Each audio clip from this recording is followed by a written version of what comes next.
Salam alaikum, ihr Lieben. Willkommen auf meinem Kanal zu einer neuen Folge meiner Gesundheitsvideos.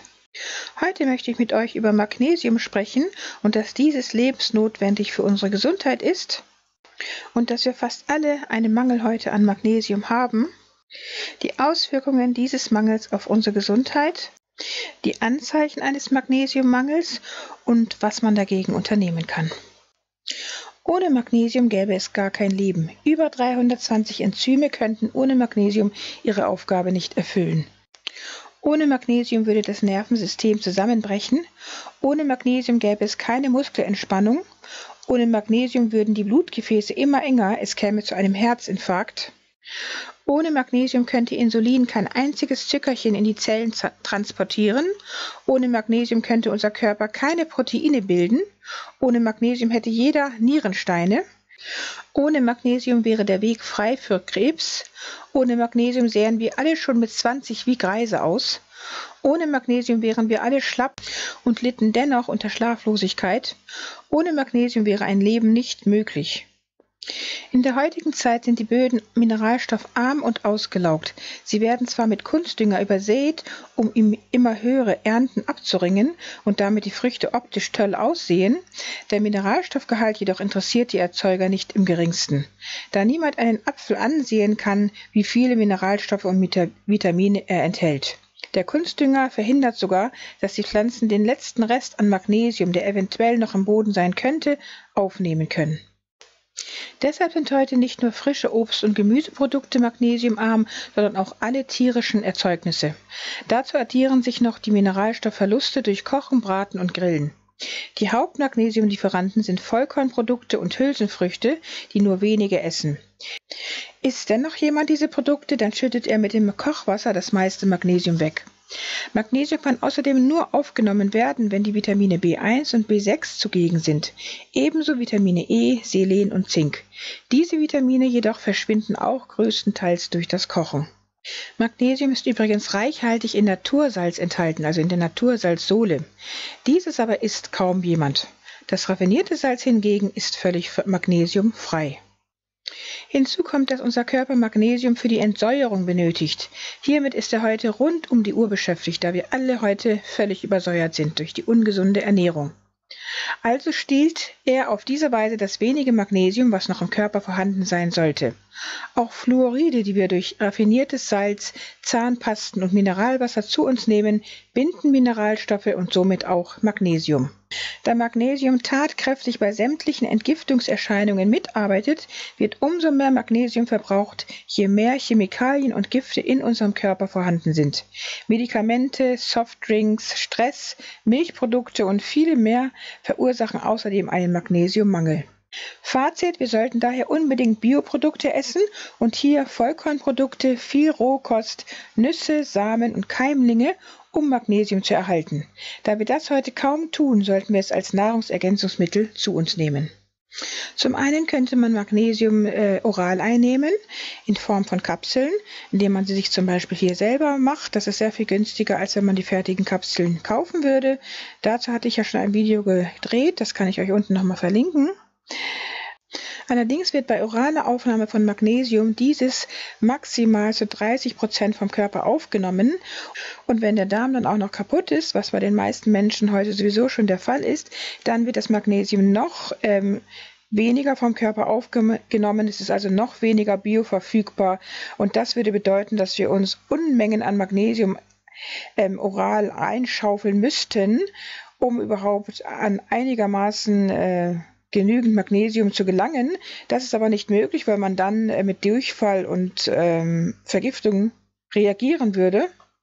Und das ist der Grund, warum wir uns Magnesiumöl transdermal zuführen sollten. Denn im Gegensatz zur oralen Aufnahme von Magnesium wird das Magnesiumöl, was transdermal zugeführt wird, zu 100% vom Körper aufgenommen. Subhanallah. Denn die transdermale Aufnahme von Magnesium umgeht alle Verdauungshürden und sonstige Hürden und gelangt überall direkt dorthin, wo es eben aufgetragen wird am Körper, indem es direkt über die Haut an die Stelle kommt, wo es eben gerade aufgetragen wird. Und deshalb ist es natürlich zu bevorzugen, dass man das Magnesiumöl möglichst am ganzen Körper anwendet. Vorzugsweise nach dem Duschen, indem man den kompletten Körper mit dem Magnesiumöl einreibt. Denn nach dem Duschen sind die Poren der Haut geöffnet und das Magnesiumöl kann auf diese Weise bestens in die Haut, über die Haut in den Körper gelangen. Und da es auf diese Weise in den kompletten Körper gelangt, kann es an alle Organe gelangen, die es benötigen. Und wie wir am Anfang schon gehört haben, wird Magnesium wirklich für alle möglichen Prozesse im Körper benötigt. Wir haben ja jetzt gerade gesehen, wie wir das Magnesiumöl hergestellt haben. Dazu gibt man vorzugsweise in 1 Liter gereinigtes, möglichst destilliertes Wasser 310 Gramm Magnesiumchlorid. Das wäre die ideale Konzentration, allerdings ist es eine sehr hohe Konzentration und für denjenigen, der das noch nicht gewohnt ist, wäre das sehr prickelnd auf der Haut, also sehr kribbelig und vielleicht nicht auszuhalten. Deswegen könnte man mit einer kleinen Dosis anfangen, indem man das so macht, wie ich das gerade getan habe, auf einen Viertel-Liter 3 Teelöffel, 3 gehäufte Teelöffel voll mit diesem Magnesiumchlorid. Das wäre trotzdem schon mal ein super Anfang. Selbst wenn die Konzentration relativ niedrig hier ist, bewirkt sie trotzdem schon sehr viel und gelangt eben vollständig in den Körper. Und das ist auf jeden Fall schon mal ausreichend. Man kann dann eben dieses Gemisch in eine Sprühflasche geben, wie wir das jetzt hier gesehen haben, und sich damit dann den Körper einsprühen. Wichtig ist dabei, dass man sich täglich mehrere Male einsprüht. Wer aber jetzt nicht jeden Tag duscht, der kann sich einfach einzelne Körperteile damit einsprühen.